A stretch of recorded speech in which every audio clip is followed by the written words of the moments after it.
Indian ചരിത്രത്തിലെ ഏറ്റവും നിരാശാജനകമായ ഒരു കാലഘട്ടത്തിലൂടെയാണ് ആ രാജ്യം കടന്നു പോകുന്നത് എന്നതിന് കൃത്യമായ സൂചനകൾ നൽകിക്കൊണ്ട് ക്യാപ്റ്റൻ ദസുൻ ഷാനക നടത്തിയ വൈകാരികമായ പ്രതികരണം കായിക ലോകത്ത് വലിയ ചർച്ചകൾക്ക് വഴി തുറന്നിരിക്കുകയാണ്.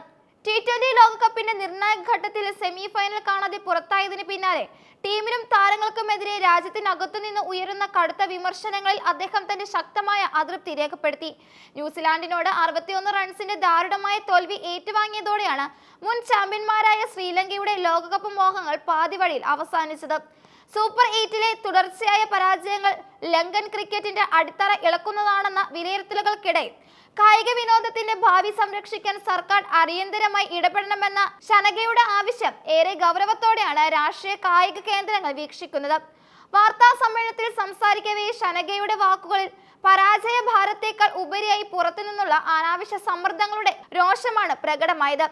ഡ്രസ്സിംഗ് റൂമിനകത്ത് എത്രത്തോളം പോസിറ്റീവ് അന്തരീക്ഷം നിലനിർത്താൻ ശ്രമിച്ചാലും പുറത്തു നിന്നുള്ള കടുത്ത നെഗറ്റിവിറ്റി താരങ്ങളുടെ പ്രകടനത്തെയും മാനസികാരോഗ്യത്തെയും ദോഷകരമായി ബാധിക്കുന്നുണ്ടെന്ന് അദ്ദേഹം വെളിപ്പെടുത്തി.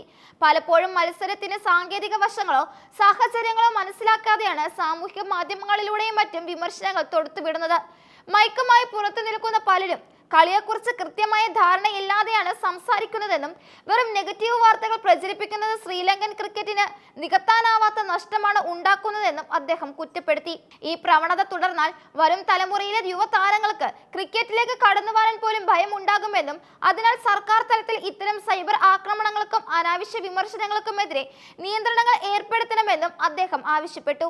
ലോകകപ്പിലെ തോൽവിക്ക് പിന്നിലെ കാരണങ്ങൾ ടീമിന് കൃത്യമായി അറിയാമെന്നും അത് പരിഹരിക്കാനുള്ള ശ്രമങ്ങൾ നടക്കുന്നുണ്ടെന്നും ഷാനക വ്യക്തമാക്കി. എന്നാൽ ക്രിയാത്മകമായ നിർദ്ദേശങ്ങൾ നൽകുന്നതിനേക്കാൾ ടീമിനെ തകർക്കാൻ ശ്രമിക്കുന്നവർക്കാണ് നിലവിൽ മുൻഗണന ലഭിക്കുന്നത്.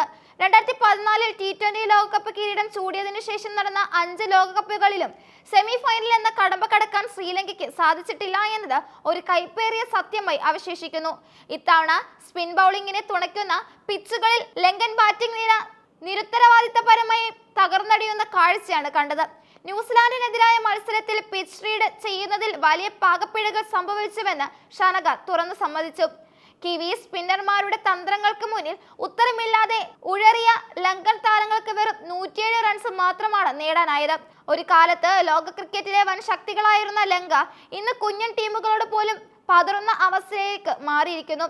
സൂപ്പർ 8-ലെ ആദ്യ മത്സരത്തിൽ ഇംഗ്ലണ്ടിനേറ്റ പരാജയത്തിന് പിന്നാലെ ന്യൂസിലാൻഡിനോടും തോറ്റത് ടീമിന്റെ ആത്മവിശ്വാസത്തെ പൂർണ്ണമായും തകർത്തിട്ടുണ്ട്. ഇനി പാകിസ്ഥാനെതിരെ നടക്കുന്ന അവസാന മത്സരം ലങ്കയെ സംബന്ധിച്ചിടത്തോളം അഭിമാനം വീണ്ടെടുക്കാനുള്ള പോരാട്ടം മാത്രമാണ്. ടൂർണമെന്റിൽ നിന്ന് പുറത്തായെങ്കിലും അവസാന മത്സരത്തിൽ വിജയിച്ച് തലയുയർത്തി മടങ്ങാനാണ് ടീം ലക്ഷ്യമിടുന്നത്. തകർന്നടിഞ്ഞ മാനസികാവസ്ഥയിൽ നിന്ന് താരങ്ങളെ തിരികെ കൊണ്ടുവരിക എന്നതാകും പരിശീലകർക്കും മാനേജ്മെന്റിനും മുന്നിലുള്ള ഏറ്റവും വലിയ വെല്ലുവിളി. ക്യാപ്റ്റന്റെ പ്രസ്താവനയ്ക്ക് പിന്നാലെ ശ്രീലങ്കൻ വലിയ പ്രതിഷേധങ്ങളും അനുകൂല തരംഗങ്ങളും ഒരേ സമയം രൂപപ്പെടുന്നുണ്ട്. താരങ്ങളുടെ മാനസികാരോഗ്യം സംരക്ഷിക്കേണ്ടത് അനിവാര്യമാണെന്ന് ഒരു വിഭാഗം വാദിക്കുമ്പോൾ മോശം പ്രകടനത്തിന് മറുപടി നൽകേണ്ട ഉത്തരവാദിത്തം താരങ്ങൾക്കുണ്ടെന്നാണ് ആരാധകരുടെ പക്ഷം. വിദേശ രാജ്യങ്ങളിൽ കളിക്കുമ്പോൾ സ്വന്തം നാട്ടിൽ നിന്നുള്ള പിന്തുണയാണ് താരങ്ങൾക്ക് കരുത്തു നൽകേണ്ടത്. എന്നാൽ അതിനു പകരം പരിഹാസങ്ങളും അധിക്ഷേപങ്ങളും നേരിടേണ്ടി വരുന്നത് ഒരു പ്രൊഫഷണൽ കായിക താരത്തെ സംബന്ധിച്ചിടത്തോളം വലിയ സമ്മർദ്ദമാണ് സൃഷ്ടിക്കുന്നത്. ഷാനകയുടെ ഈ തുറന്നു പറച്ചിൽ ശ്രീലങ്കൻ ക്രിക്കറ്റ് ബോർഡിലും വലിയ ചലനങ്ങൾ ഉണ്ടാക്കുമെന്നത് ഉറപ്പാണ്. വരും ദിവസങ്ങളിൽ ടീമിൽ വലിയ മാറ്റങ്ങൾ ഉണ്ടാകുമോ അതോ ഷാനകയുടെ ആവശ്യപ്രകാരം സർക്കാർ തലത്തിൽ എന്തെങ്കിലും സുരക്ഷാ മുൻകരുതലുകൾ ഉണ്ടാകുമോ എന്നാണ് കായിക പ്രേമികൾ ഉറ്റുനോക്കുന്നത്. ലങ്കൻ ക്രിക്കറ്റിന്റെ പ്രതാപം വീണ്ടെടുക്കാൻ അടിസ്ഥാനപരമായ മാറ്റങ്ങൾ ആവശ്യമാണെന്ന യാഥാർത്ഥ്യം ഷാനകയുടെ വാക്കുകളിൽ അടിവരയിടുന്നു.